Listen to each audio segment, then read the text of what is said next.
ఓ మంచి మాట చెప్తాను, గుండెలో రాసుకోండి. దేవుడు ఇవ్వాలా, దరిద్రం పోవాలా? పక్కన చెప్పండి. ఇష్టం లేదా దాని దరిద్రం పోవడమా? ఎవరు ఇవ్వాలి? దేవుడు ఇవ్వాలా.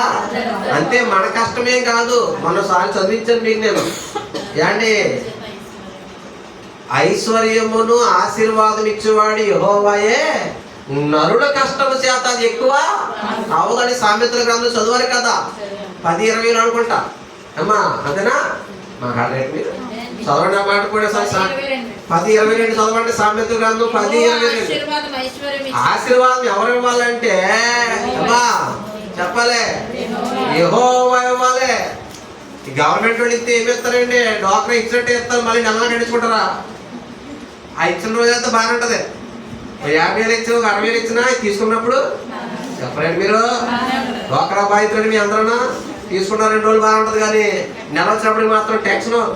తిన్నా తినకపోయినా చెప్పాలి, ఇంట్లో ఉన్నా లేకపోయినా అన్ని పోగొట్టి మాత్రం ఎవడకట్ట. గవర్నమెంట్ ఇస్తే అలాగుంటుంది, కానీ నాకు ఏసై ఇస్తే మళ్ళా వారం వారం నెల నెల రోజు రోజు వసూలు చేసే కాబోలోడు కాదు. ఎవరి ఇవ్వాలి మనకి?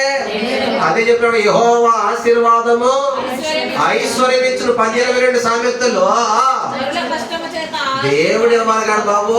మనమేదో దివారాత్రులు కష్టపడిపోతే నరుడు కష్టం చేత ఆశీర్వాదం ఎక్కువ.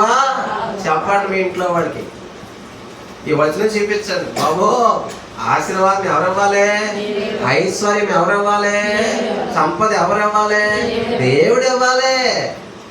మనం కష్టపడిపోయి దేవుడి దగ్గరికి వెళ్ళకుండా ఏదో అయిపోద్ది అంటే నా మాట కానీ బైబిల్లో ఉంది.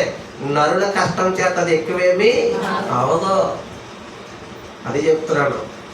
దేవుడు మిమ్మల్ని కూడా ఆశీర్వదించును గాక, మీకు ఐశ్వర్యం ఇచ్చును గాక, మీకు ఆశీర్వాదము ఐశ్వర్యం 2 ఇచ్చును గాక. ఏమని చెప్పారా? ఈ మాట బాగు పెట్టుకోండి. దేవుడు దీవించాలా, దరిద్రము పోవాలా.